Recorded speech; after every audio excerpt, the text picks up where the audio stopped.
Ini yang ketiga, busur Tuhan di awan.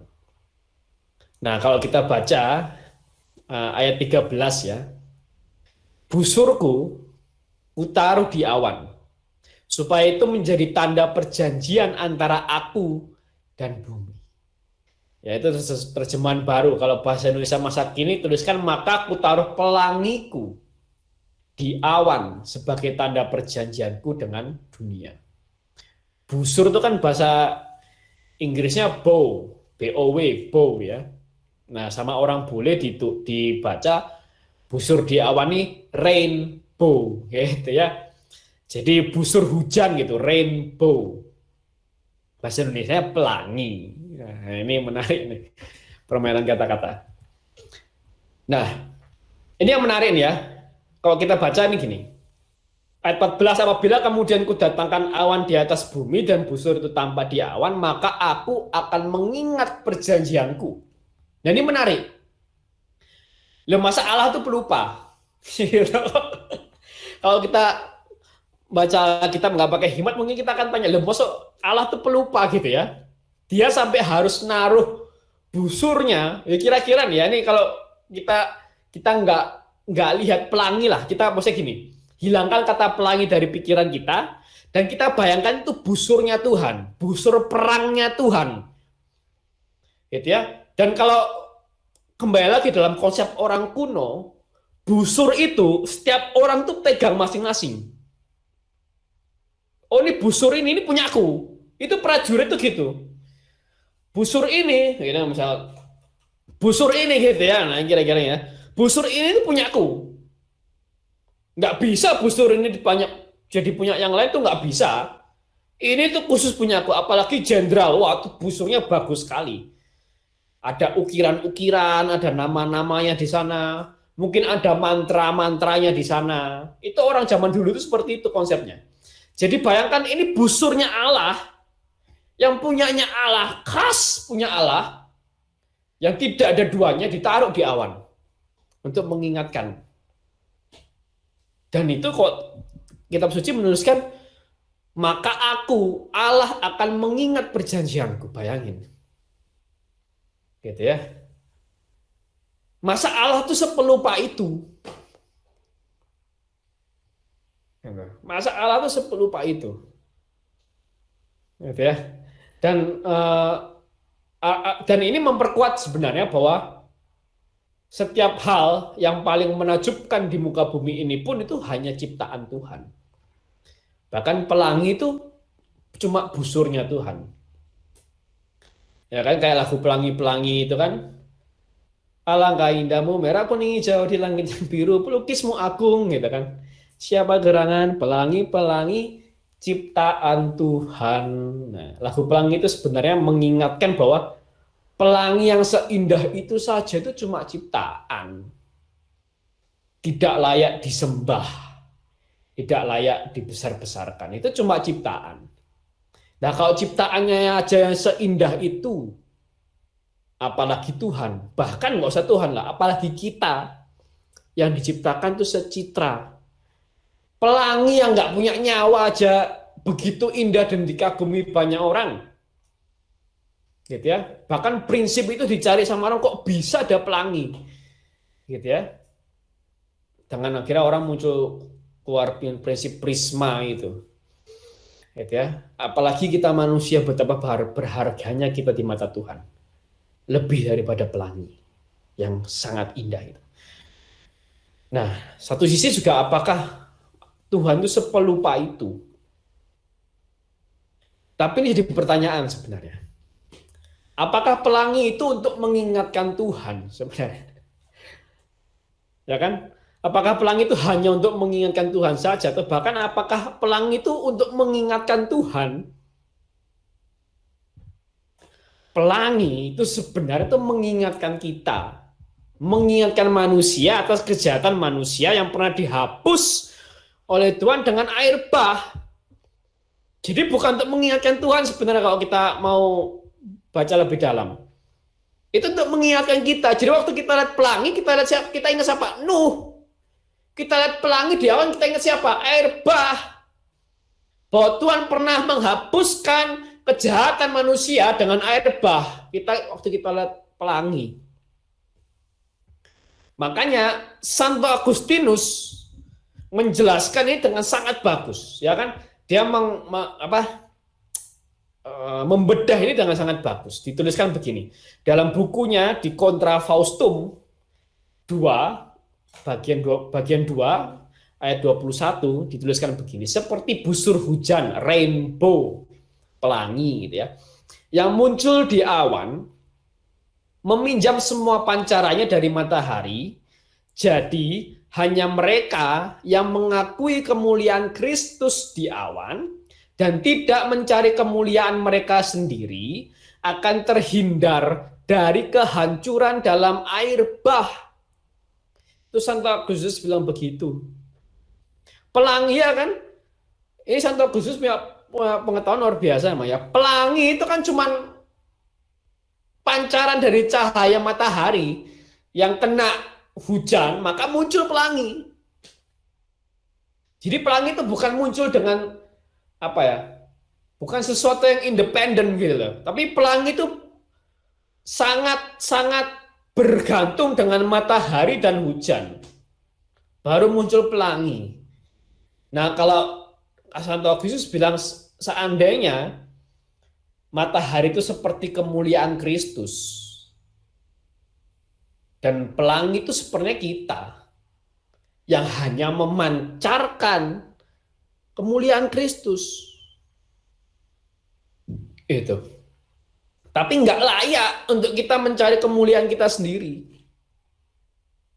Kita bisa jadi indah seperti pelangi karena kita memancarkan kemuliaan Kristus. Tapi kita nggak layak untuk cari kemuliaan sendiri karena itu hanya pancaran. Gitu ya. Yang artinya pelangi itu mengingatkan kita atas kesombongan manusia. Itu manusia yang sombong, yang merasa bahwa dia berkuasa atas bumi dan dia berhak lakukan apapun. Pelangi itu mengingatkan kita tentang hal itu. Loh, tapi kan nggak nyambung ini kan tentang Nuh, terus kok kesombongan dari mana? Nah, di Kejadian 11 nanti tentang menara Babel, lambang kesombongan manusia, nyambung tetap. Gitu. Jadi waktu kita lihat pelangi kita ingat ini tuh tanda kesombongan manusia. Kira-kira begitu. Ini tuh mengingatkan aku dengan kesombongan manusia nih. Gitu ya. Jangan kita cari kesombongan. Jangan kita cari kemuliaan kita sendiri. Sebagai manusia. Tapi kita cuma memancarkan kemuliaan Kristus. Ya, pelangi itu juga mengingatkan kita untuk tidak melakukan kejahatan. Khususnya kesombongan. Dan ini masuk akal. Maka kita baca Injil gitu kan. Yesus itu bicaranya baik sama pezinah, bicaranya baik sama koruptor, gitu ya. Bicaranya baik sama orang-orang yang kafir, bahkan orang Romawi, perwira Romawi, baik Yesus. Tapi Yesus sangat mengecam ahli-ahli Taurat, orang-orang Farisi. Kenapa? Kesombongannya itu. Kesombongannya itu. Dan kesombongan ini masuk dalam 7 dosa pokok. Jadi sangat mengerikan sebenarnya kesombongan ini. Gitu ya. Ini poin yang ketiga. Yaitu pelangi juga mengingatkan kita untuk tidak melakukan kejahatan, khususnya kesombongan. Poin yang keempat. Nah, ini kembali lagi ya. Tidak akan ada lagi air bah untuk memusnahkan bumi. Kalau kita baca Kejadian 9 ayat 11, ya, maka ku adakan perjanjianku dengan kamu bahwa sejak ini tidak ada yang hidup yang akan dilenyapkan oleh air bah lagi, dan tidak akan ada lagi air bah untuk memusnahkan bumi. Nah, tapi kok kita baca 3 pasal sebelumnya, Tuhan itu bilang, aku akan menghapuskan manusia yang telah menciptakan itu dari muka bumi. Sebab aku menyesal bahwa aku telah menjadikan mereka. Loh kok 3 pasal kemudian Tuhan bilang, wah aku akan buat perjanjian ya. Tidak akan aku lenyapkan lagi dengan air bah. Loh kok cepet banget. Cepat sekali Tuhan berpaling. Ya kan teman-teman sadar nggak? Ini cepat sekali. Ya kan? Bahkan kalau kita sempat bahas ini ya, waktu kita bahas Kejadian 7 ya. Hedok Bible Commentary tuliskan begini, kira-kira Nuh itu membangun bahtera itu 120 tahun lamanya. Itu diperkirakan 120 tahun. Dan Nuh itu membangun bahtera bukan hanya membangun, tapi dia juga berkhotbah untuk mempertobatkan orang lain itu selama 120 tahun. Tapi kalau kita lihat Kejadian 7 ayat 24, gitu ya, air yang melenyapkan seluruh makhluk hidup itu cuma berkuasa 150 hari lamanya. Ini perbandingannya jauh sekali. Gitu loh. Ya kan? Jadi Nuh itu berkhotbah, bertobat itu 120 tahun lamanya. Gitu ya. Tapi untuk memusnahkan itu semua Tuhan cuma buat 150 hari. Gitu. Jadi seakan tuh gini, kayak Tuhan itu nunggu manusia selama 120 tahun ini. Nuh, kamu bangun bahtera. Dan ini juga aneh juga, kenapa Nuh disuruh bangun bahtera? Kalau memang Nuh mau menyelamatkan, kalau memang Tuhan mau menyelamatkan Nuh saja, gampang aja, diangkat Nuh dari muka bumi ini, itu pakai tangannya semua diangkat dengan hewan-hewan tuh, air bah, terus Nuh diturunkan lagi. Ya selesai kalau cuma menyelamatkan Nuh. Kenapa disuruh bikin bahtera? Sengaja supaya ada tahun yang dilalui, supaya ada kesempatan bagi Tuhan melalui Nuh untuk mewartakan pertobatan ke orang-orang. Dan itu tahun itu lamanya 120 tahun. Sengaja. Kenapa Tuhan suruh Nuh bangun bahtera? Itu kan biar memikat perhatian orang lain juga. Oh, ini ada orang bangun kapal besar nih, ngapain ya? Orang nggak ada hujan, nggak ada apa kok bangun kapal besar. Dan itu kesempatan Nuh untuk bukan menginjili, mewartakan pertobatan buat mereka. Ya kan, tapi semua dihabiskan oleh Tuhan dalam waktu hanya 150 hari lamanya. Ini singkat sekali. Bahkan setelah itu Tuhan bilang, aku nggak akan buat lagi air bah. Ini kan agak aneh menurutku. Awalnya aneh, tapi aku teringat 2 ayat ini. Mazmur 30 ayat 6. Sebab sesaat saja ia murka, tapi seumur hidup ia murah hati. Sepanjang malam ada tangisan, menjelang pagi dia terdengar sorak-sorai. Yesaya 54 ayat 8. Dalam murka yang meluap, aku telah menyembunyikan wajahku terhadap engkau sesaat lamanya. Sebentar gitu maksudnya. Tetapi dalam kasih setia abadi gitu ya, yang sangat lama, aku telah mengasihani engkau. Firman Tuhan penebusmu. Jadi ini menggambarkan Tuhan mungkin murka, nggak mungkin murka. Tapi marahnya Tuhan itu cuma sebentar. Nggak kayak kita yang mendem jengkel itu lama gitu. Mendem dendam tuh lama. Ini orang kurang ajar banget nih, pengen tak gaplok. Lama mendem di hati. Tuhan enggak. Sebentar Tuhan bilang. Cuma sesaat. Karena sifat Tuhan sebenarnya murah hati. Itu. Dan seumur hidup ia murah hati, dikatakan begitu. Ini menjelaskan lagi. Ya, betapa sabarnya Tuhan itu dengan kita. Betapa sabarnya Tuhan dengan kita. Tapi jangan sampai kita meremehkan kesabarannya hingga membuatnya murka. Nah, ini tentang poin keempat ya. Betapa sabarnya Tuhan dengan kita. Ini luar biasa sebenarnya. Nah, Nah, itu 4 poin. Kalau dari saya 4 poin saja. Ya, mungkin lebih singkat daripada sebelum-sebelumnya ya. Ini review ya dari apa yang saya sampaikan tadi. Yang pertama, air tidak lagi menjadi air bah. Ini tuh dengan adanya bukti mitologi air bah di masyarakat kuno di seluruh dunia, seluruh benua gitu ya, itu memperkuat kemungkinan kisah air bah Nuh adalah bencana banjir global, bukan cuma bencana banjir regional. Nah, terus yang kedua adalah darah adalah nyawa. Ini menjelaskan lagi ketika Tuhan Yesus mengatakan inilah tubuhku, inilah darahku, artinya apa? Ini nyawaku semuanya untukmu. Ya, jadi ini mengingatkan lagi bahwa iman akan Yesus itu nggak main-main. Kita waktu cerita tentang Taman Eden kita ingat ya, bagaimana Yesus itu tuh menggantikan kemah pertemuan dan bait suci gitu kita sudah bahas. Mungkin pada teman-teman Bapak Ibu yang belum bergabung saat itu boleh silakan ini nonton link di YouTube House of Praise Bandung nanti, silakan. Itu bagaimana iman akan Yesus tuh nggak main-main. Dan sampai sekarang kita bahas lagi, iman akan Yesus tuh nggak main-main.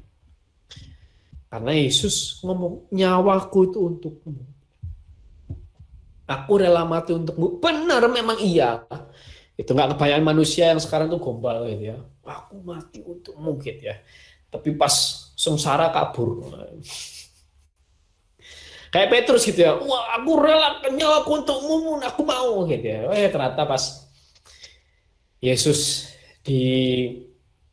ditangkap oleh para imam, dia ditanya sama orang lain, kamu sama Yesus? Oh, enggak. Dia menyangkal sampai 3 kali. Ya, dia seringkali manusia kayak gitu, tapi Tuhan Yesus enggak. Waktu dia bilang, nyawaku untukmu, itu memang nyawaku untukmu. Dan yang ketiga, busur Tuhan di awan. Jadi pelangi itu bukan hanya mengingatkan Tuhan ya, tapi terlebih itu untuk mengingatkan kita untuk tidak melakukan kejahatan.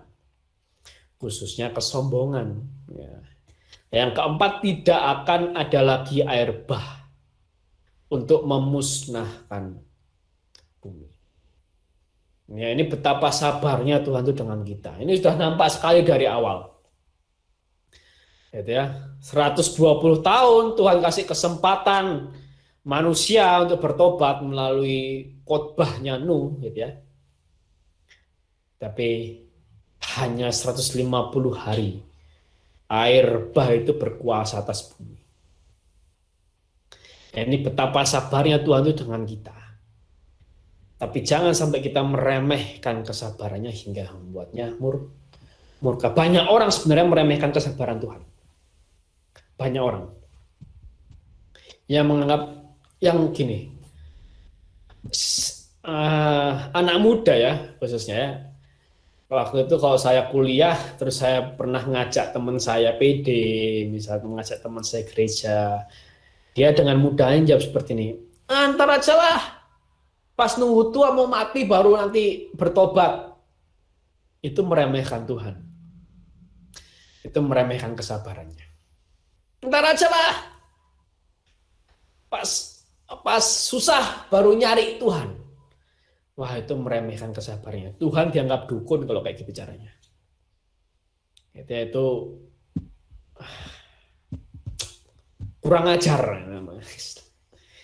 Kurang ajar, meremehkan kesabaran Tuhan. Gitu ya. Jangan sampai kita meremehkan kesabaran Tuhan.